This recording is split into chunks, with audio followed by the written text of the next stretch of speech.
MDH की हल्दी मिर्ची धनिया करे कमाल। ये रंग दे, ये खुशबू दे, ये तीखा, ये कम पड़े। क्या निराला MDH मसाला।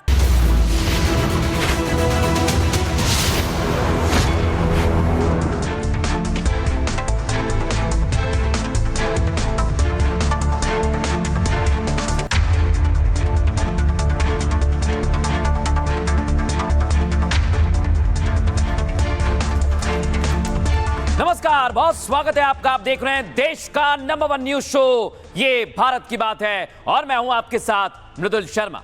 आप सभी को विजयदशमी की बहुत बहुत शुभकामनाएं। और दर्शकों, आज की सबसे पहली और बड़ी खबर आपको बताते हैं। देश भर में विजयदशमी का त्योहार मनाया जा रहा है, लेकिन कैसे बुलडोजर पर बराबर विजय मिल रही है, ये आपको दिखाएं। उससे पहले कुछ तस्वीरें देश भर से आ रही हैं। सबसे पहली तस्वीर दिल्ली में आप देख रहे हैं, रावण दहन हो गया है। मेघनाथ और कुंभकर्ण के पुतलों का भी दहन किया गया है। और आज राष्ट्रपति द्रौपदी मुर्मू यहां पर पहुंची थी, उन्होंने भी सत्य पर विजय का संदेश दिया है। ये दिल्ली की तस्वीर मैं आपको दिखा रहा हूं। और उधमपुर में भी अलग अलग जगह, ये आप देख सकते हैं, उत्तर प्रदेश के वाराणसी में भी रावण का पुतला दहन किया गया है। और इधर दिल्ली में आप देख रहे हैं, मुख्यमंत्री रेखा गुप्ता पहुंची और उन्होंने रावण के पुतले को दहन किया है। शिमला में भी अलग अलग जगह से हम आपको तस्वीरें दिखा रहे हैं।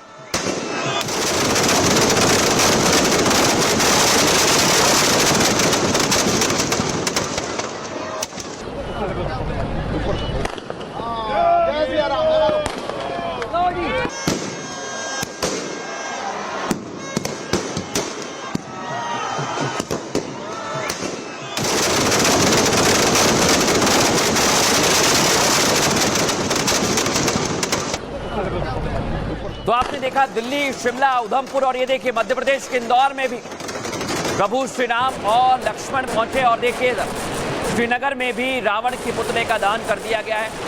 अलग अलग इलाकों में, अलग अलग राज्यों में, ये पटना में जहां सबसे पहले रावण का दहन किया गया है, और अलग अलग जगह पर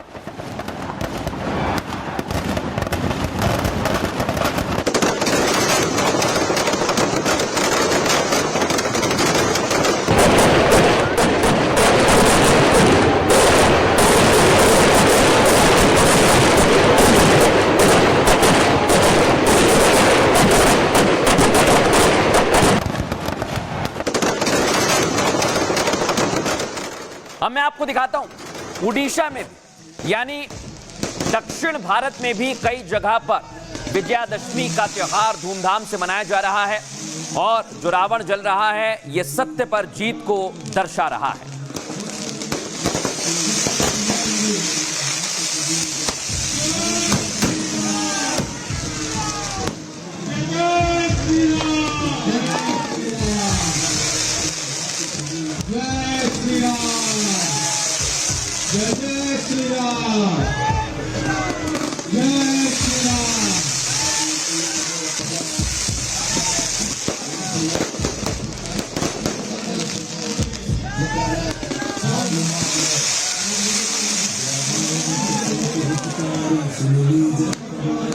अब मैं आपको लेकर चलता हूं गोरखपुर।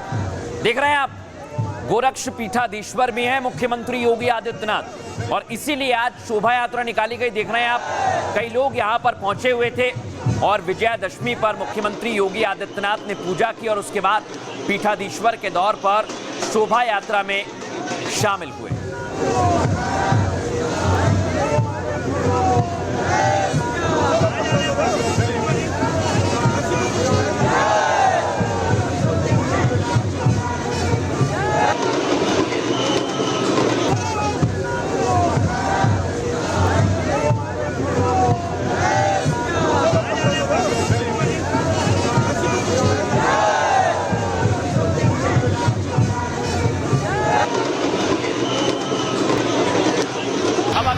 आपको दिखाता हूं, ये आप देखिए, इधर बुलडोजर से कहर बरपाया जा रहा है और ये बुलडोजर भी सत्य की जीत बता रहे हैं। यानी जो बुराइयां हैं, जो असत्य है, उन्हीं पर बुलडोजर का सत्य प्रहार है और इन बुराइयों को जमींदोज किया जा रहा है। देखिए जरा, उत्तर प्रदेश के संभल की तस्वीर दिखा रहे हैं।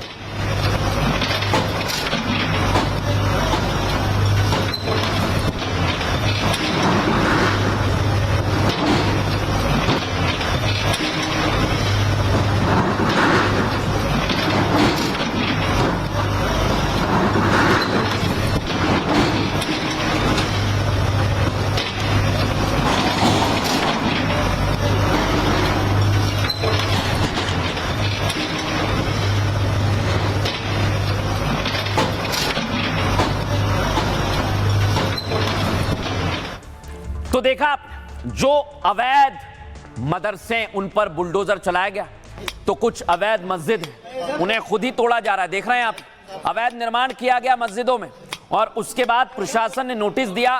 बुलडोजर के डर से खुद ही यहां पर देख सकते हैं आप कैसे मस्जिद के अवैध हिस्से को तोड़ा जा रहा है।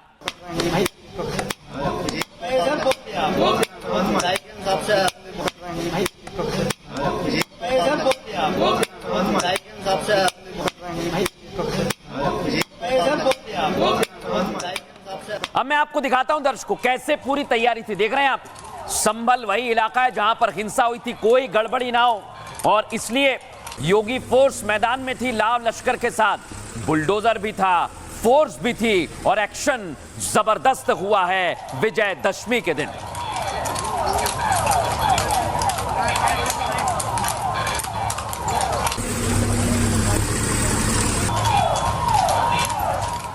और ऐसी एक बुराई गुजरात में भी है अतिक्रमण की, उस पर भी आज सत्य का बुलडोजर चला है, जबरदस्त चला है, जबरदस्त प्रहार हुआ है।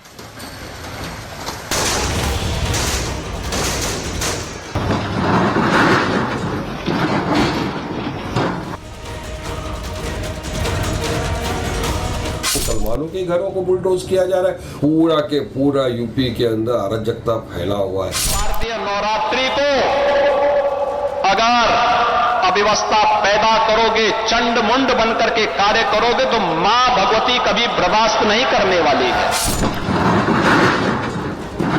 जरूरी नहीं है कि हर रावण के 10 सिर हो। कई बार बुराई का ये रावण अवैध इमारत रूप में अट्टहास करता है, लेकिन आज यूपी से गुजरात तक सत्य के बुलडोजर ने असत्य के रावण को मिट्टी में मिला दिया है।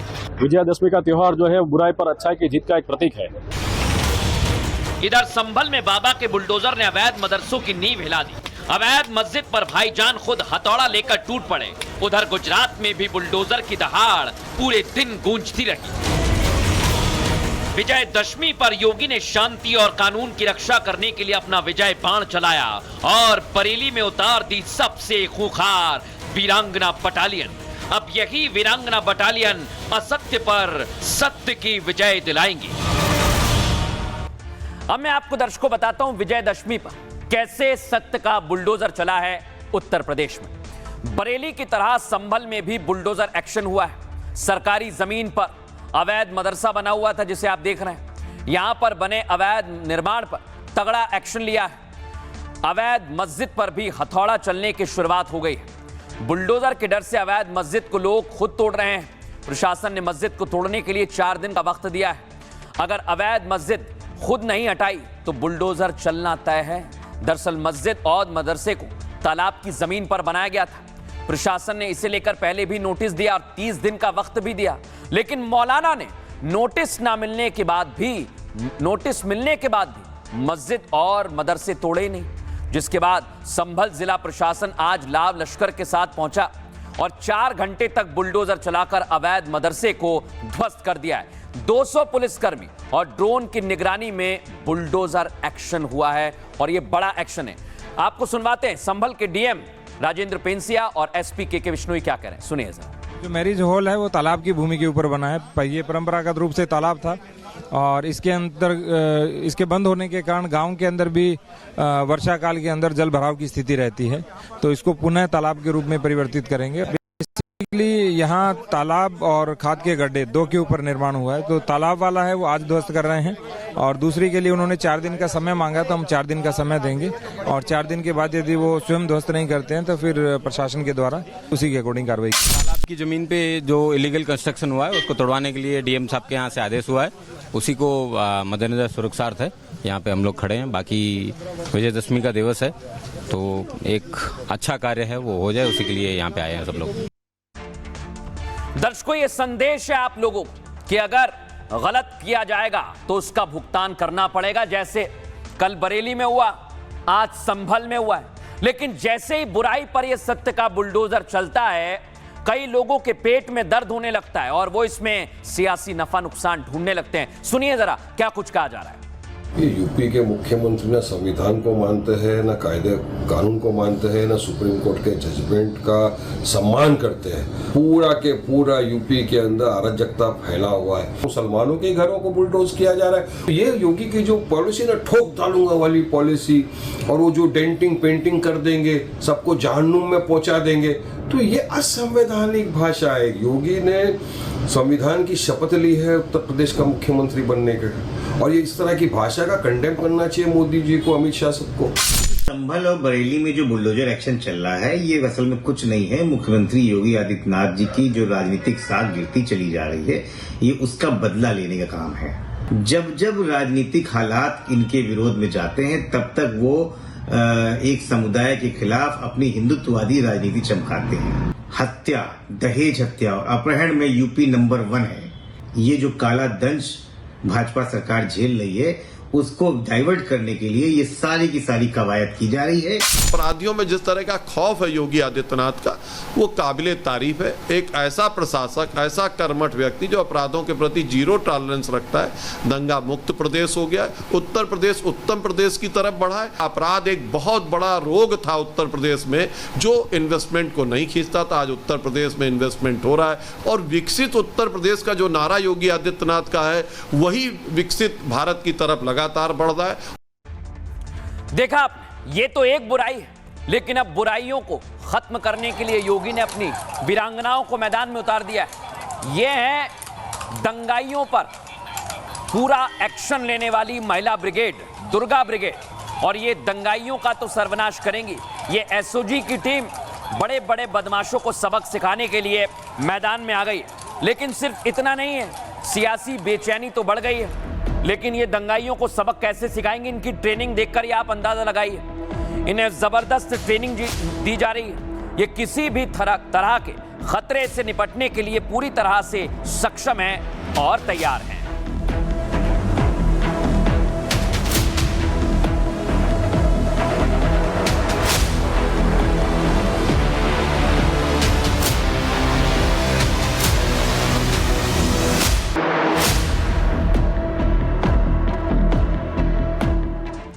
देखा आपने इनकी ट्रेनिंग कितनी जबरदस्त है।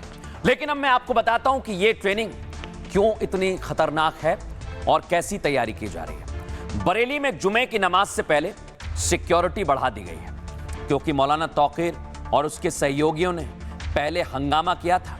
लेकिन अब जिले में इंटरनेट को पूरी तरह से बंद कर दिया गया है। बरेली की सुरक्षा महिला एसओजी की यूनिट को सौंप दी गई है दर्शक, और महिला एसओजी यूनिट सेंसिटिव इलाकों में मार्च कर रही है।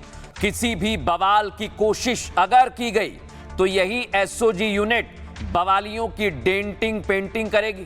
और बरेली में तैनात यूनिट उत्तर प्रदेश की पहली एसओजी टीम है दर्शकों। ये commando martial art training, surveillance analysis में माहिर है।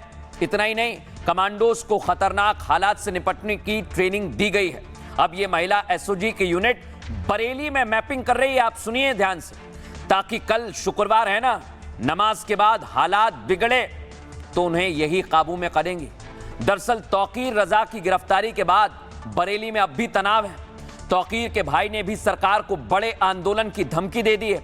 शक है कि जुमे की नमाज के बाद भीड़ को भड़काया जा सकता है, और अगर गड़बड़ी करने की कोशिश की तो यही एसओजी की टीम बवालियों की डेंटिंग पेंटिंग करेगी। लेकिन अब मैं आपको बताता हूं, कई लोग हैं जो माहौल बिगाड़ रहे हैं, और वो काम शुरू हो गया। ये देखिए आप, ये बस्ती में एक शख्स ने कैसे धमकी दी और पुलिस ने कैसे इलाज किया, सुनिए जरा। 20 करोड़ है, अगर मोहम्मद के नाम पे जंग हुई तो इंशाल्लाह हम जैसे बुजदिल भी पहले सब में खड़े मिलेंगे। और थानेदार साहब, आपसे गुजारिश है कि मेरी जगह थोड़ी सी बचा के रखना, क्योंकि 20 करोड़ है, 20 करोड़ में शायद जेल कम पड़ जाए, इसके लिए बोल रहा हूँ। आई लव मोहम्मद पे वीडियो अपलोड किया था, लेकिन उसमें मैं कुछ ऐसी बातें बोल गया जो मुझे नहीं बोलनी चाहिए थी, और उसमें मैं बहुत शर्मिंदा हूँ। मुझे आप सब माफ कर दें, आप जितने भी देशवासी हैं सब माफ कर दें। हम 150 करोड़ हिंदुस्तानी एक हैं। अब मैं आपको बताता हूं दर्शकों, इधर विजयदशमी पर यूपी में, उधर गुजरात में भी सत्य का बुलडोजर चल रहा है, और ये अतिक्रमण की बुराई को खत्म कर रहा है। देख रहे हैं आप, गोधरा गुजरात में 35 घरों पर बुलडोजर चला है दर्शकों। लेकिन ये मैं आपको क्यों बता रहा हूं, क्योंकि इसकी पूरी तैयारी पहले से ही कर ली गई थी, ताकि जो भी लोग हैं अतिक्रमण करते हैं उन पर एक्शन जबरदस्त। आइए जरा आपको बताते हैं गुजरात में क्या हुआ। यूपी की तरह गुजरात में भी बुलडोजर की दहाड़ सुनाई दे रही है।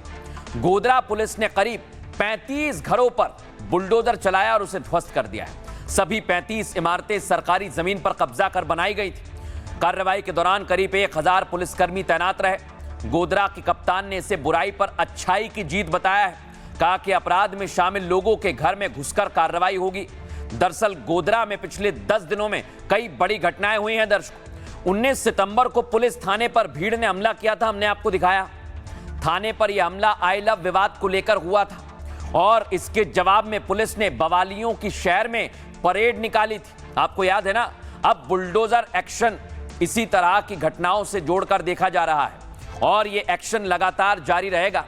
क्या अधिकारी संदेश दे रहे हैं विजयदशमी पर, सुनिए जरा।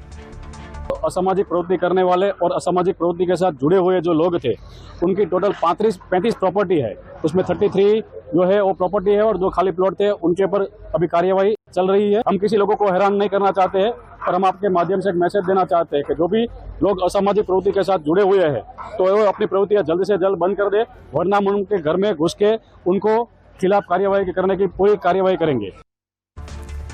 अब दर्शकों, इधर तो सत्य का बुलडोजर चल रहा है, लेकिन आज विजयदशमी पर कैसे अलग अलग जगह से अलग अलग राज्यों से तस्वीर सामने आई है, मैं आपको दिखा रहा हूं क्योंकि उसमें सियासत भी हो रही है। लेकिन पहली तस्वीर सामंजस्य की दिखाता हूं। ये आप देख रहे हैं, आज आरएसएस की 100वीं शताब्दी वर्ष पूरा हुआ है। इसी उपलक्ष्य में विजयदशमी पर शस्त्र पूजन होता है। तो आज यहां पर कई केंद्रीय मंत्री, खुद पूर्व राष्ट्रपति रामनाथ कोविंद पहुंचे और शस्त्र पूजा में हिस्सा लिया।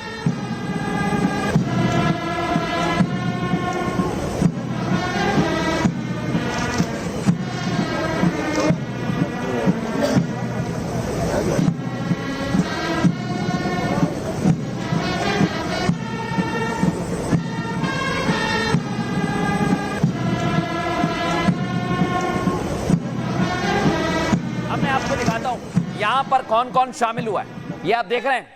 देवेंद्र फडणवीस महाराष्ट्र के मुख्यमंत्री हैं। केंद्रीय सड़क परिवहन मंत्री नितिन गडकरी भी मौजूद रहे। पूर्व राष्ट्रपति रामनाथ कोविंद भी यहां पर पहुंचे और पथ संचलन में आज स्थापना दिवस पर हिस्सा लिया।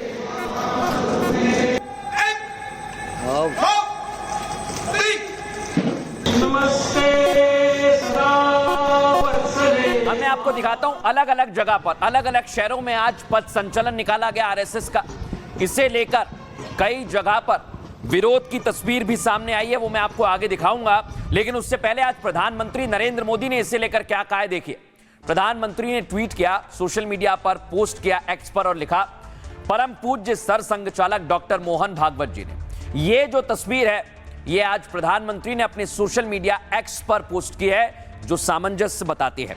अब मैं आपको एक और बहुत बड़ी और अहम जानकारी देने वाला हूं, क्योंकि जैसे ही आज पथ संचलन निकला, विजयदशमी पर शस्त्र पूजा हुई, लेकिन आज बहुत बड़ा संदेश नागपुर से सरसंघ चालक डॉक्टर मोहन भागवत ने दिया है। आइए आपको बताते हैं। पूरा देश आज बुराई पर अच्छाई की जीत का जश्न मना रहा है। पूरा देश बुराई के प्रतीक रावण का पुतला दहन कर रहा है, आप देख रहे हैं। यहां भी स्वयं सेवक संघ भी अपनी स्थापना दिवस को मना रहा है और इस मौके पर संघ प्रमुख मोहन भागवत ने बड़ा बयान दिया। भागवत ने पहलगाम हमले में धर्म पूछकर हत्या का जिक्र किया है। कहा कि पहलगाम में धर्म पूछकर आतंकियों ने हिंदुओं की हत्या की है, लेकिन इस घटना के बाद हमारी सरकार और सेना ने जवाब दिया। इससे हमें पता चल गया कि हमारा दोस्त कौन है और दुश्मन कौन है। हम सभी के साथ दोस्ती रखते हैं और रखेंगे, लेकिन सजग रहना होगा। अपनी सुरक्षा के प्रति आपको संदेश दिया है, अधिक तैयारी आपको रखनी होगी, समर्थ बनाना होगा। 41 मिनट के भाषण में 4 अहम बातें कही, जिसमें उथल पुथल का भी जिक्र उन्होंने किया। पहली बड़ी बात क्या, दुनिया में अराजकता का माहौल है, बिल्कुल सत्य बात है। पूरी दुनिया भारत की तरफ देख रही है, इस दिशा में सरकार सही कदम उठा रही है। अमेरिका, दूसरी बड़ी बात, अमेरिका की टैरिफ नीति भारी पड़ रही है। उन्होंने कहा, लेकिन दुनिया में आप अकेले नहीं जी सकते हैं, इसलिए दुनिया में आपसी संबंध बनाने पड़ते हैं। अब समय आ गया है कि आत्मनिर्भर होना बहुत जरूरी है।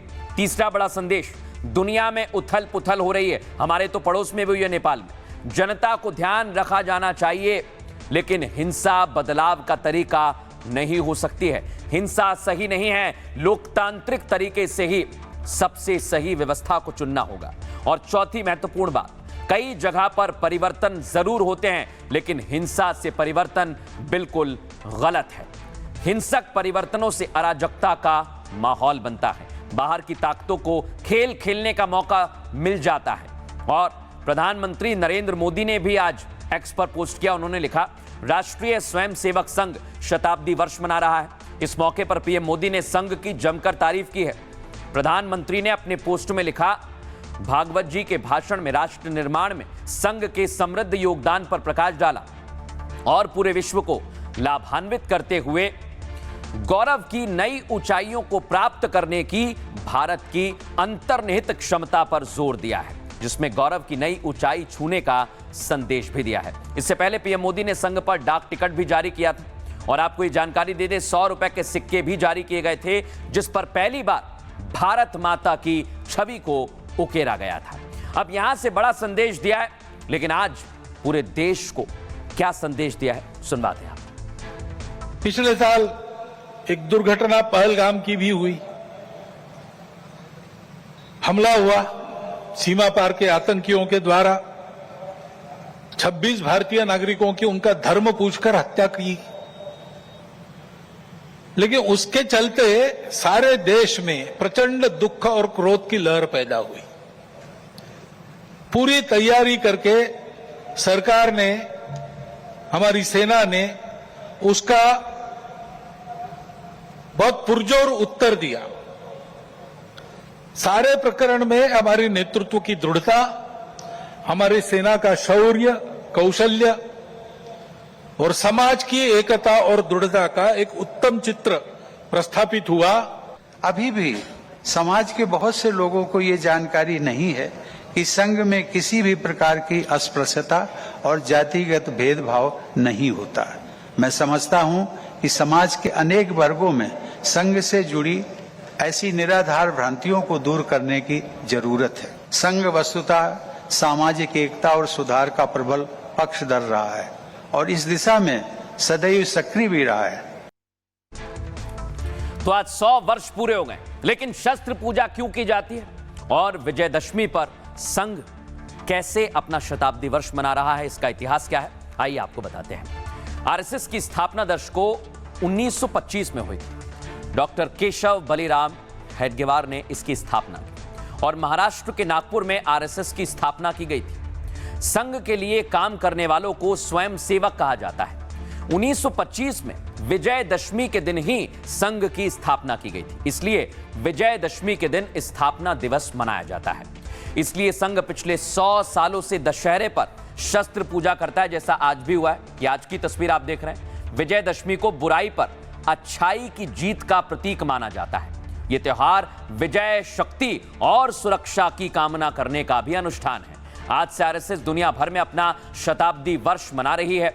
संघ सामाजिक सांस्कृतिक संगठन के तौर पर काम करता है। बड़ी बात क्या है, संघ समाज और देश के उत्थान के लिए कई काम करता है। देश भर में संघ की 56,000 शाखाएं रोज चलती हैं और दुनिया के 39 देशों में इसकी शाखाएं लगती हैं। ये दुनिया का सबसे बड़ा स्वयंसेवी संगठन है और इसीलिए आज शताब्दी वर्ष को लेकर अलग अलग प्रतिक्रियाएं सामने आई हैं। सुनवाते हैं आपको। अगर वो मुझसे कमजोर है तो मैं अपने 5-10 मित्रों के साथ उसको पीट दूंगा, मगर अगर वो आरएसएस वालों से तगड़ा है तो फिर भाग जाते हैं।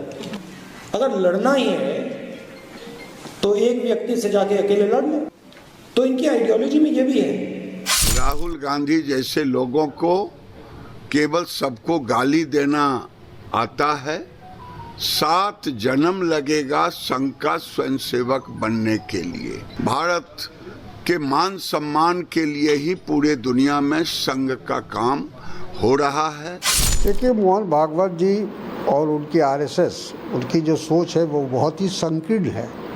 वो समाज के एक वर्ग के बारे में सोचते हैं। हम लोग यह हमारा संविधान पूरे देश के बारे में, समाज में रहने वाले सभी जाति बरादरी सबके बारे में सोचता है। वो जो है देश को शर्मिंदा करते हैं हमेशा, और देश भी उनसे शर्मिंदा है, तो इससे बड़ा मैं और क्या कह सकती हूँ। जो हिंदुस्तान की जनता की एकता को धर्म आधारित तोड़ने का उनका जो पूरा प्रयास रहा, जो उनका डीएनए है आरएसएस की, विभाजन करो और राज करो। उनका मूल मंत्र है राष्ट्र प्रथम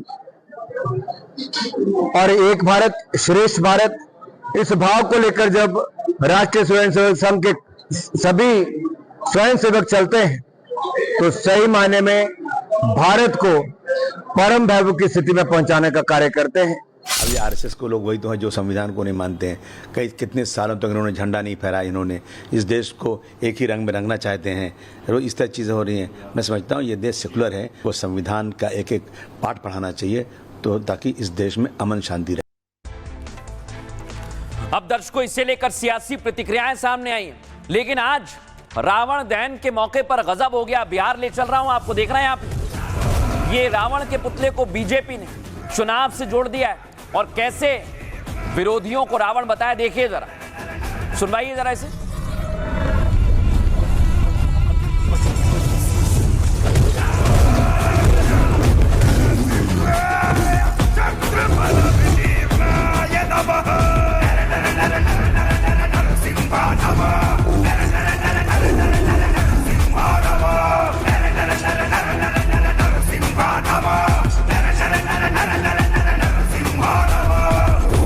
प्रचंड सारे नष्ट हुए दुष्ट जन, सिंह की ये गर्जना से भस्म हुए, होगा सर अलग, टुकड़े होंगे आतड़ियों के। लेकिन इधर जेडीयू ने लालू प्रसाद यादव को रावण बता दिया। ये लालू प्रसाद यादव का एआई के जरिए बनाया गया कार्टून है जिसमें बिहार की जनता उनका संहार कर रही है, देखिए जरा।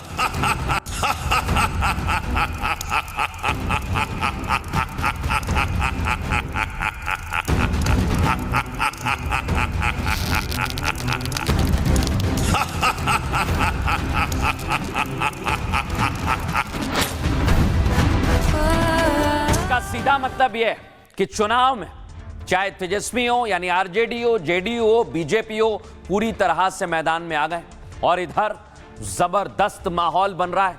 लेकिन अब मैं आपको बताने वाला हूं कि आज दशहरे के दिन कैसे एक दूसरे पर निशाना साधा गया है, बिहार में कैसे हंगामा हो रहा है, आइए आपको दिखाते हैं। बिहार में चुनाव ने दस्तक दे दी है, सियासी दलों ने ऐलान जंग कर दिया है दर्शकों, और इलेक्शन कमीशन अगले हफ्ते चुनाव तारीखों का ऐलान करेगा। आपको बता रहा हूं मैं, सियासी दलों ने अपने कैंपेन की शुरुआत कर दी है। इधर बीजेपी और जेडीयू ने सीधे सीधे लालू प्रसाद यादव पर निशाना साधा। दोनों ने दशहरे के मौके पर लालू की तुलना रावण से कर दी। नेताओं के साथ बिहार की जनता भी पूरे जोश में दिख रही है। अब तक 3 सर्वे आए हैं जिनमें 2 में एनडीए यानी मोदी और नीतीश की जोड़ी आगे चल रही है। यानी इन सर्वे के मुताबिक नीतीश कुमार फिर मुख्यमंत्री बन रहे हैं। हालांकि सीएम पद के लिए सर्वे में तेजस्वी यादव की बढ़त बनी हुई है। दशहरे के मौके पर आए सर्वे से सियासी चर्चा और ज्यादा तेज हो गई है। विशेष तौर पर बिहार के लोग तो जानते हैं, लेकिन अब मैं आपको बताता हूं कि कैसे बिहार में यह सर्वे आया है और इसमें आगे चल रहे हैं तेजस्वी यादव। ये आप देख रहे हैं, सबसे आगे चल रहे हैं। 36% लोगों का कहना है कि कौन हो सीएम, तेजस्वी यादव। उसके बाद एक चौंकाने वाला आंकड़ा सामने आया। प्रशांत किशोर, जन स्वराज पार्टी नई बनाई है, अभी अभी मैदान में आए हैं, लेकिन 23% लोग उन्हें सीएम के चेहरे पर मानते हैं। और नीतीश कुमार इस बार काफी पीछे हैं, 13% पर बने हुए हैं। लेकिन चिराग पासवान एलजेपी के हैं और उन्होंने भी 10% वोट के साथ इसमें एंट्री कर लिया। और बीजेपी जो अभी डिप्टी सीएम है सम्राट चौधरी, 7% लोगों का मानना है कि वो सीएम चेहरा हो सकते हैं। लेकिन ये सर्वे बहुत कुछ बता रहे हैं। बिहार में टक्कर कांटे की है, देखिए जरा। आज के दिन भारत और उदयमान बने, सभी आध्यात्मिक शक्तियां, माता दुर्गा, बाकी सभी देव हमें आशीर्वाद दें और हिंदुस्तान के लोग खुशहाल बने, संतुष्ट बने, यही कामना है। तो छोटे भाई हैं तो उनको समझना चाहिए कौन राम है कौन लक्ष्मण है, तो छोटे भाई तो उनको ना मर्यादा देखना चाहिए, हर एक चीजें देखना चाहिए, बड़े भाई का सम्मान करना चाहिए। तो खैर इन चीजों पे मैं ध्यान नहीं दे रहा हूँ, वो जो भी कर रहे हूँ अपना बुद्धि और विवेक से कर रहे होंगे। रावण जो होता है, असुर होता है, वो लोगों के दिमाग में बसा रहता है, उस सोच को लोग बदल देगा तो रावण अपने आप। देखा, अब मैं आपको लेकर चलता हूं दर्शकों महाराष्ट्र, क्योंकि विजयदशमी पर महाराष्ट्र में भी जबरदस्त लड़ाई चल रही है। अब किसकी जीत होगी ये आप देखिए जरा। दादर में आज शिवाजी पार्क में जनसभा की है और सभा को लेकर शिवसेना में जबरदस्त लड़ाई चलती है और इधर है उद्धव बाला साहब ठाकरे की पार्टी। ये उद्धव बाला साहब ठाकरे चैलेंज करते हैं, लेकिन आज शिवसेना शिंदे कैसे आज पर्व मना रही है विजयदशमी का, आप देख रहे हैं। ये गोरेगांव में शिंदे की सभा की तस्वीर हम आपको दिखा रहे हैं।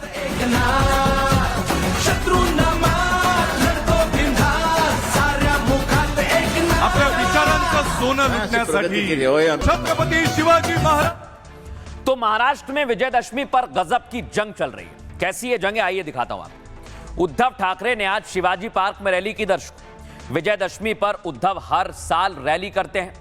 उद्धव ने इस रैली में केंद्र सरकार पर हमला बोला, उन्होंने लद्दाख का मुद्दा उठाया, मणिपुर पर हमला बोला।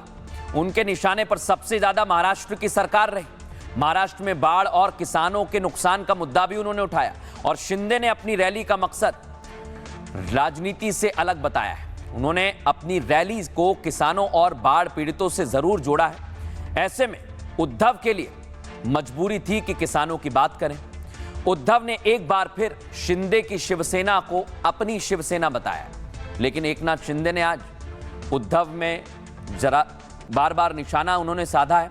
मुंबई में एक तरफ उद्धव ठाकरे ने रैली की है, दूसरी तरफ एकनाथ शिंदे भी मैदान में थे। एकनाथ शिंदे गोरेगांव में विशाल जनसभा को संबोधित करते हैं। इसमें उन्होंने सामाजिक प्रतिबद्धता का जिक्र किया है और उन्होंने अपनी रैली को सियासी शक्ति प्रदर्शन से अलग बताया।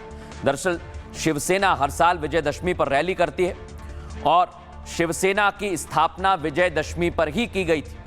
चूंकि शिवसेना अभी एकनाथ शिंदे के पास है, इसलिए उन्होंने इस परंपरा को बनाए रखा है। उद्धव शिंदे की लड़ाई अगले चुनाव को लेकर भी है, क्योंकि महाराष्ट्र में कुछ महीने के भीतर स्थानीय चुनाव होने वाले हैं और इस दौरान मुंबई में महानगर पालिका का चुनाव भी होना है। उद्धव शिंदे दोनों के लिए चुनाव अस्तित्व की लड़ाई है और इसीलिए एक दूसरे पर निशाना साधा जा रहा है। सुनवाते हैं आप। शेतकऱ्याची शेत जमीन तर वाहून गेलीच। असली शिवसेना अब मेरे साथ है। जनता से पहचान होती है और जनता मेरे साथ है। यही लोग असली सेना है, बाकी जाने वाले तो पीतल थे। शेतकरी आज विचारतोय की आम्ही खायचं काय। तुमचे भाऊ इकडे आहेत। मैं कपड़ों की स्त्री और वैनिटी वैन लेकर घूमने वाला नहीं हूँ और मैं ऑनलाइन मीटिंग लेने वाला भी नहीं हूँ। Eknath Shinde work from home वाला नहीं है। आपको ये एकनाथ शिंदे और फेसबुक लाइव करने वाला तो बिल्कुल ही नहीं। महायुतीचं केल्याशिवाय राहणार नाही। और आपको सुनवाते हैं इस पर सियासी प्रतिक्रिया क्या आ रही है। तो शिंदे शिंदे क्या लगा है, कौन है शिंदे। दशहरा रैली होती है, एक नागपुर में राष्ट्रीय स्वयंसेवक संघ की रैली होती है, 100 साल हो गए। और मुंबई में शिवाजी पार्क यानी शिवतीर्थ पर हिंदू हृदय सम्राट बाला साहब ठाकरे जी ने जो शिवसेना स्थापन की, वो लगभग 60-65 साल से वो रैली होती है। दसरा विजय मेड़ावा होता है। अब मैं आपको दिखाता हूं दर्शकों, आज उत्तर प्रदेश में भी जबरदस्त हथियारों का प्रदर्शन किया है। किसने किया है दिखाता हूं तस्वीर। ये आप देख रहे हैं, ये है बाहुबली राजा भैया। और आप सिर्फ बंदूक देखिए, यहाँ पर इनको गिनिए जरा कितनी बंदूकें हैं, अलग अलग प्रकार की है, कोई छोटी है कोई बड़ी है। और इतनी सारी बंदूक देखकर हर कोई हैरान है कि इतनी बंदूक आई कहां से।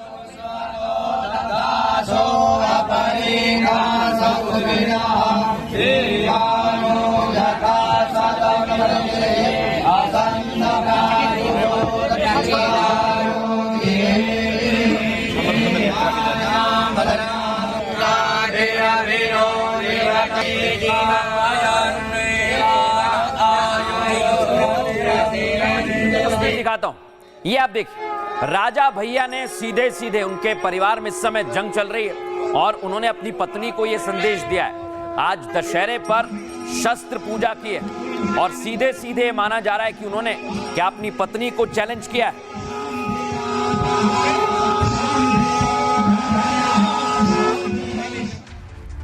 अब आप भी सोच रहे हैं इतनी सारी बंदूक क्या है, कैसे आ गई और पत्नी को क्या चैलेंज दिया है। आपको बताता हूं, दशहरे पर दुनिया भर में रावण का दहन हो रहा है, बुराई पर अच्छाई की जीत की खुशियां मनाई जा रही हैं और दशहरे के मौके पर शस्त्रों की पूजा की पुरानी परंपरा भी है, इसलिए देश भर में शस्त्र पूजा की तस्वीरें आपने देखी होंगी। लेकिन उत्तर प्रदेश के बाहुबली विधायक राजा भैया ने भी आज शस्त्रों की पूजा की और देश भर में इसकी चर्चा हो रही है।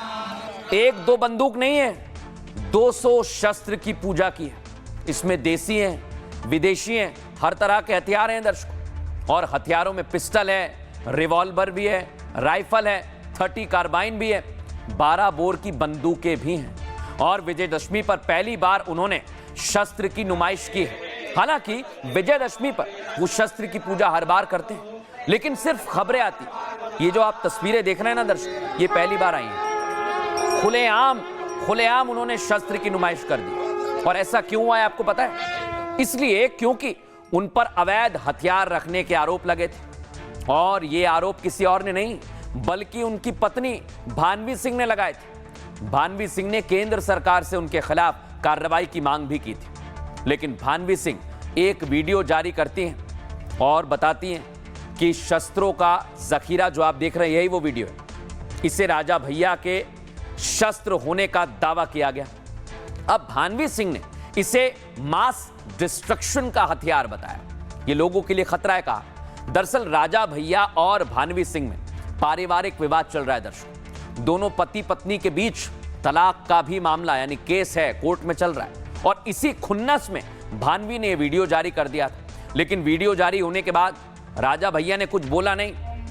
परिवार ने कहा था कि दशहरे पर्व पर वो अपने शस्त्रों की नुमाइश करेंगे और परिवार ने यह भी कहा था कि हथियारों के लाइसेंस उनके पास है, जिसे भी देखना है वो दशहरे पर आकर देख सकता है।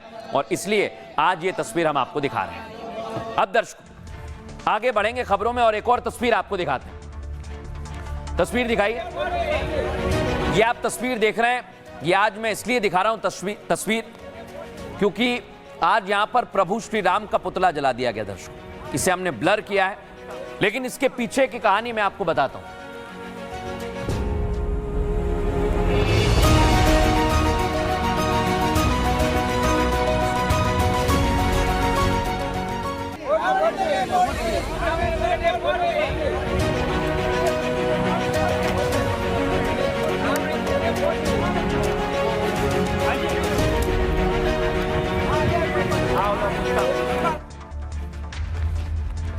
ये तस्वीर दर्शकों आपने देखी और इस तस्वीर में बहुत कुछ है।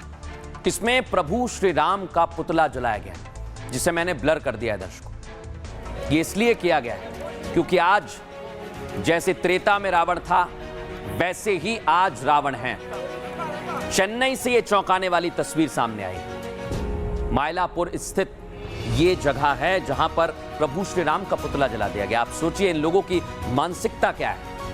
ये सिर्फ सनातन को खत्म करना चाहते हैं, इसलिए ये तस्वीर मैं आपको दिखा रहा हूं। ब्लर किया है मैंने, लेकिन इनकी सोच को आप समझिए।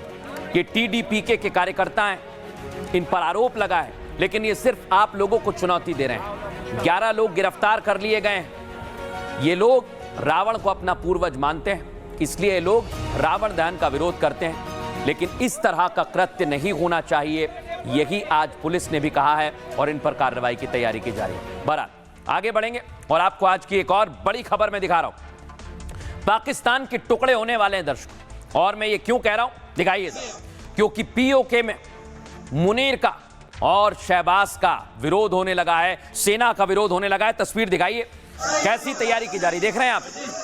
पीओके में मुनीर की सेना कैसे लोगों पर अत्याचार कर रही है, तस्वीर आपके सामने।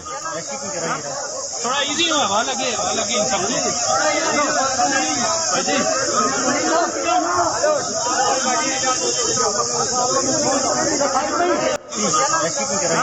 थोड़ा इजी हुआ लगे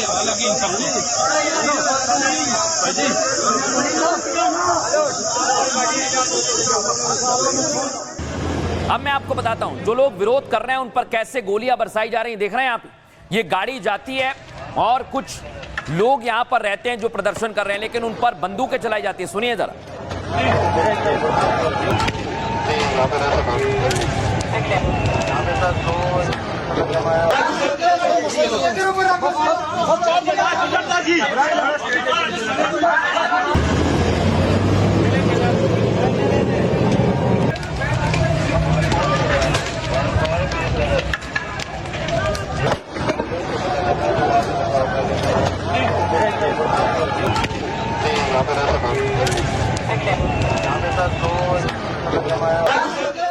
और ये गोलीबारी जब हुई है 10 लोगों की जान चली गई है, कई लोग घायल हैं। दर्शकों देख रहे हैं आप कैसे हाल हो गए पीओके में। इस वक्त लोग गंभीर आरोप लगा रहे हैं। सुनिए जरा क्या हो रहा है वहां।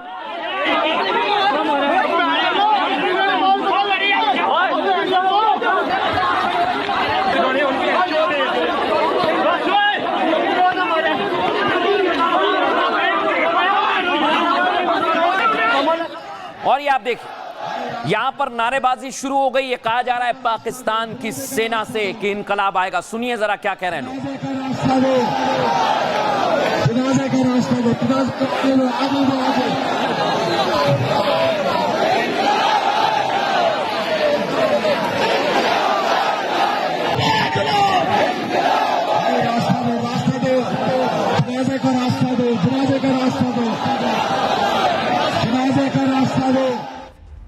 तो यहां इनकलाब की बातें की जा रही हैं, लेकिन अब भी मुनीर की सेना खतरे में है क्योंकि यहां पर खून का हिसाब दो किनारे भी लग रहे हैं। सुनवाइए जरा कैसे हंगामा हो रहा है पीओके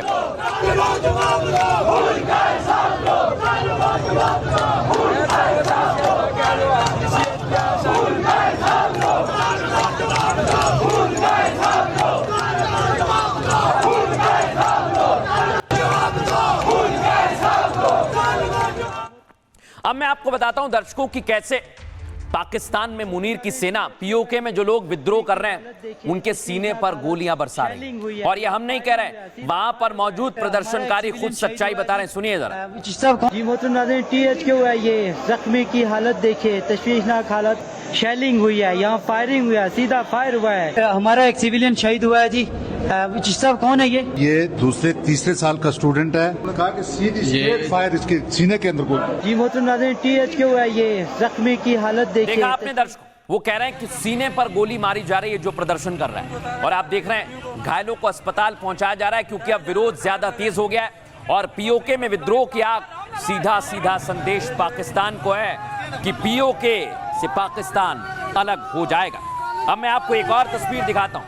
जो कंटेनर प्रदर्शनकारियों को रोकने के लिए लगाए गए हैं उस कंटेनर को लोग नदी में फेंक रहे हैं। देख रहे हैं आप, ये कंटेनर लोगों को रोकने के लिए लगाए हैं लेकिन लोग रुकने को तैयार नहीं और उन्होंने कह दिया कि अब तो आजादी लेकर रहेंगे।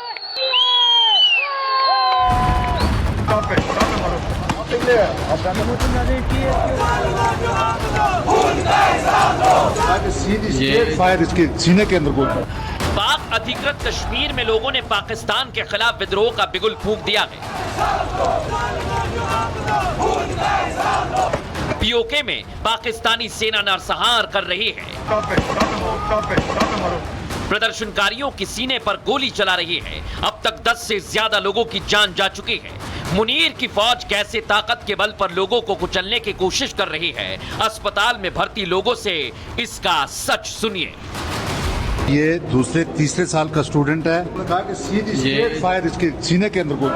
पाकिस्तानी सेना की गोलियों से डरने के बजाय लोगों ने सैनिकों को ही बंधक बना लिया।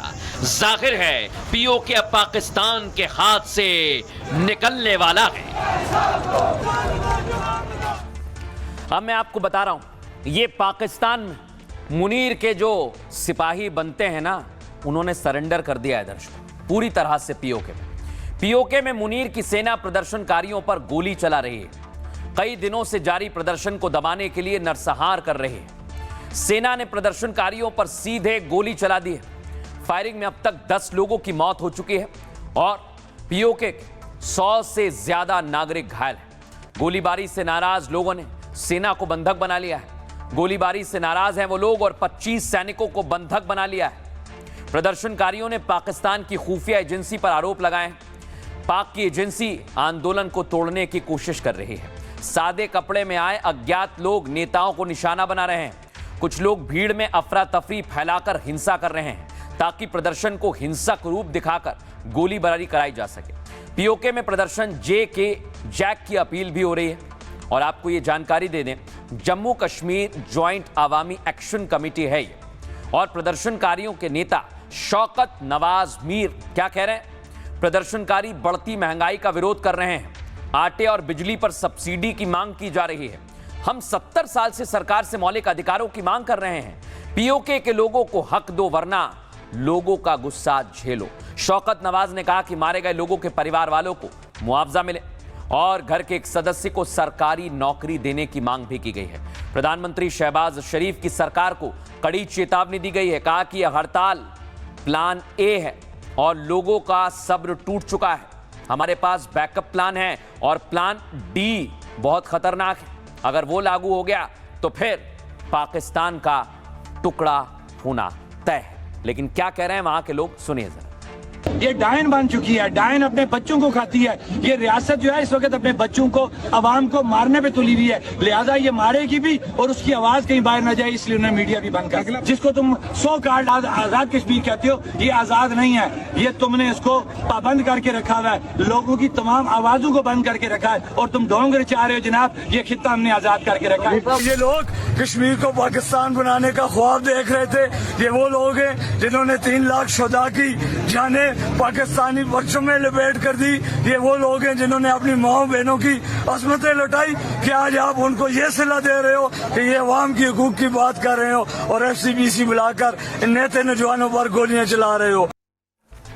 अब दर्शकों में एक और तस्वीर आपको दिखाने वाला हूं, क्योंकि यहां पर लोगों का गुस्सा बढ़ता जा रहा है। सेना उन्हें रोक रही है। जो पत्थर लगाए गए रोकने के लिए उसे बुलडोजर से हटाया जा रहा है। देख रहा है आप ये तस्वीर जो है, बुलडोजर से कैसे पत्थरों को हटाया जा रहा है। ये वहां के प्रदर्शनकारी और इनकी संख्या बढ़ती ही जा रही है। अब मैं आपको एक और तस्वीर दिखाता हूं। सेना के कई वाहन हैं, ये देख रहे हैं आप, इनको आग के हवाले कर दिया है। प्रदर्शनकारियों का कहना है कि अगर सेना के जवान यहां आए और हमारा प्रदर्शन रोका, हमारी मांगों को नहीं माना, तो इसी तरह से आगे बढ़ा जाएगा और प्लान किया जाएगा। अब मैं आपको एक और तस्वीर दिखा रहा हूं, देख रहे हैं, यह है मुनीर और शहबाज। ये ट्रंप से मुलाकात करने पहुंचे थे, उसी दौरान की तस्वीर है जब अर्थ मटेरियल बताए गए थे। यानी पाकिस्तान कैसे मुनीर और शहबाज सेल्समैन बने हुए हैं। तस्वीर दिखाता हूं। क्या मुनीर पाकिस्तान के संसाधनों का सौदा कर रहे हैं? पाकिस्तान के सांसद ने असीम मुनीर पर गंभीर आरोप लगाए, हम नहीं कह रहे हैं।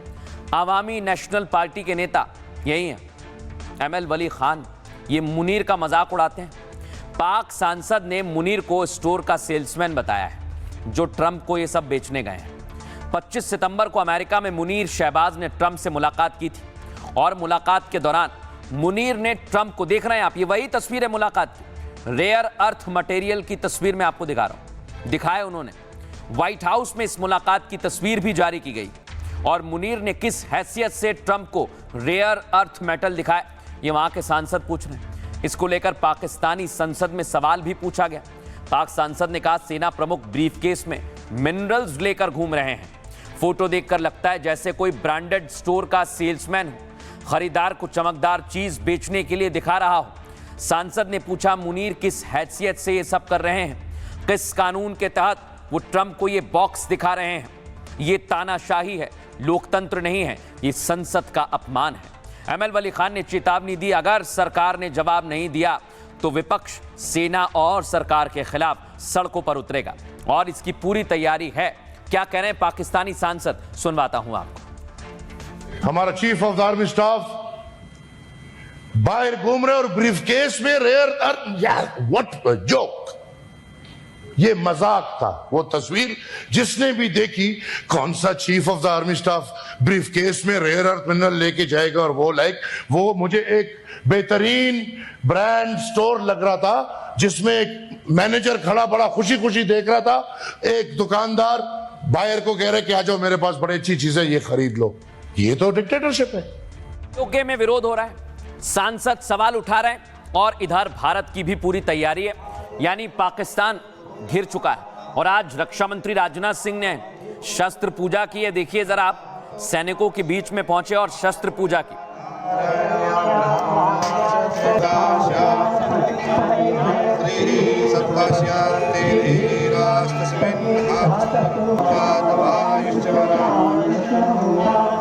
अब मैं आपको दिखाता हूं, आज राजनाथ सिंह ने सभी सेना के जवानों को तिलक लगाया है। ऑपरेशन सिंदूर हुआ है और उसके बाद सभी के माथे पर आज सिंदूर का ही तिलक है, जिसे राजनाथ सिंह ने शौर्य की निशानी बताया।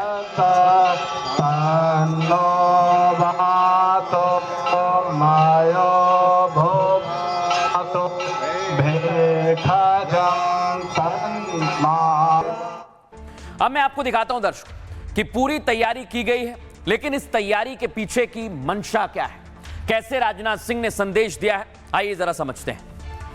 देश के रक्षा मंत्री राजनाथ सिंह ने पीओके पर पाकिस्तान को कड़ी चेतावनी दी। राजनाथ सिंह ने गुजरात के भुज में मिलिट्री बेस का दौरा किया है। L-70 गन डिफेंस सिस्टम समेत कई शस्त्रों की उन्होंने पूजा की। इस दौरान सर क्रीक को लेकर पाकिस्तान को सख्त चेतावनी दी। कहा, सर क्रीक में सीमा को लेकर विवाद खड़ा किया जाता है और भारत ने कई बार बातचीत के जरिए इसे सुलझाने की कोशिश की है, एडजस्ट कीजिए, लेकिन पाकिस्तान की नीयत साफ नहीं है। पाकिस्तान ने सर क्रीक से सटे इलाकों में मिलिट्री इंफ्रास्ट्रक्चर को बढ़ाया है। ये पाकिस्तान की नीयत को दिखाता है।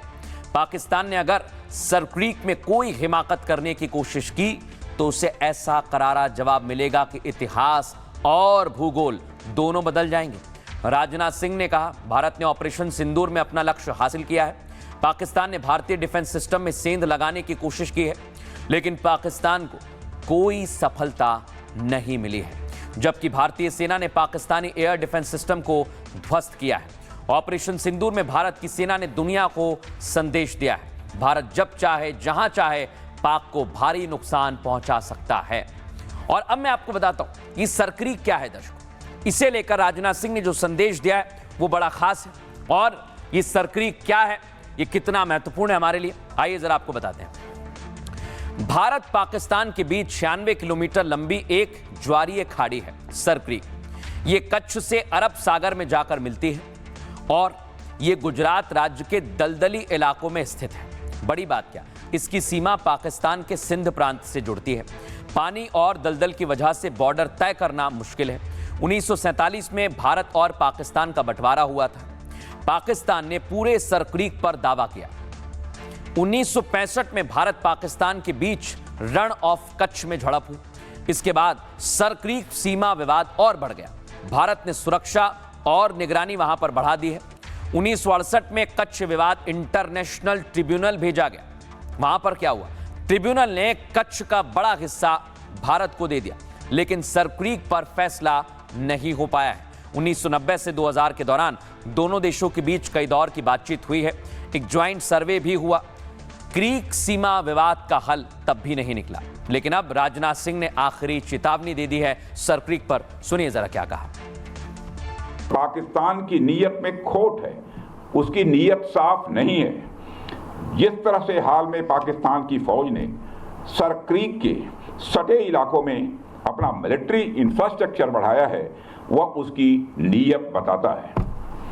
साथियों, भारत की सीमाओं की रक्षा भारतीय सेनाएं और बॉर्डर सिक्योरिटी फोर्स मिलकर मुस्तैदी से कर रही हैं। अगर सर क्रीक इलाके में पाकिस्तान की ओर से कोई भी हिमाकत की गई तो उसे ऐसा करारा जवाब मिलेगा कि इतिहास और भूगोल दोनों बदल जाएंगे मेरे साथियों।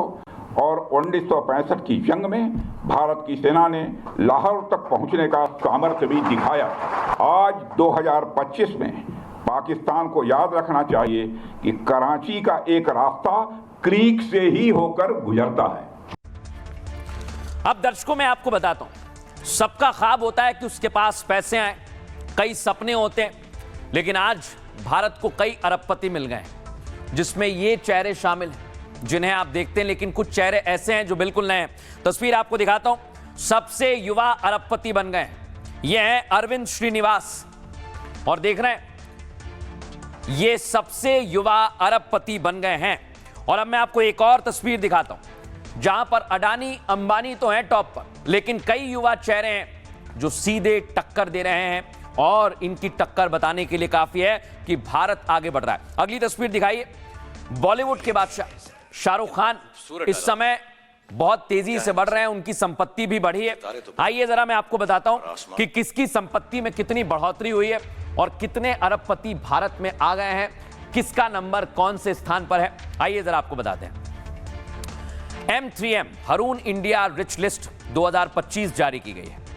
इस बार भारत के उन युवाओं को इसमें जगह दी गई है जो सेल्फ मेड हैं, जिन्होंने दुनिया में अपनी खुद की पहचान बनाई है, जिसमें सबसे पहले अरविंद श्रीनिवास, वो देश के सबसे युवा अरबपति बने हैं। उनकी कुल संपत्ति है 21,190 करोड़ रुपए।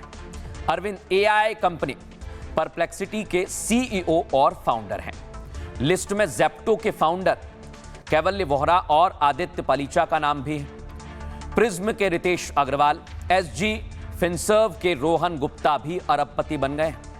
भारत पे के शाश्वत नफरानी और टेक सिक्योरिटी के त्रिशनीत अरोड़ा भी युवा अरबपति हैं।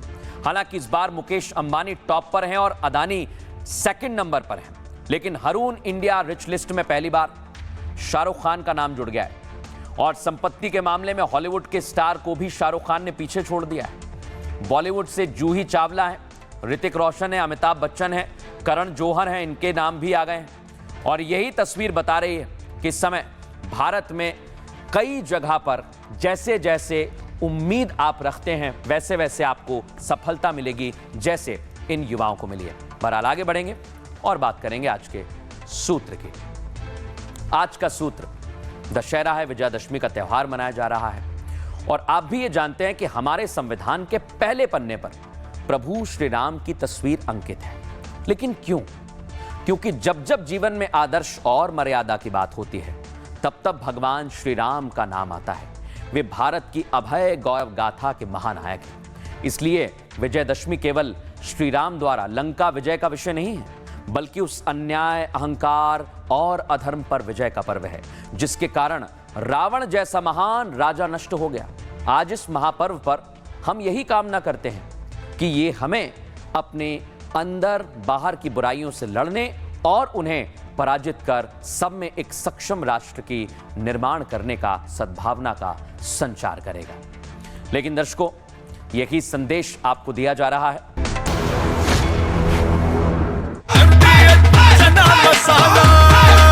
अब छोलिया हो या लोबिया, सफेद चने या काले चने, सबको मजेदार बने। MDH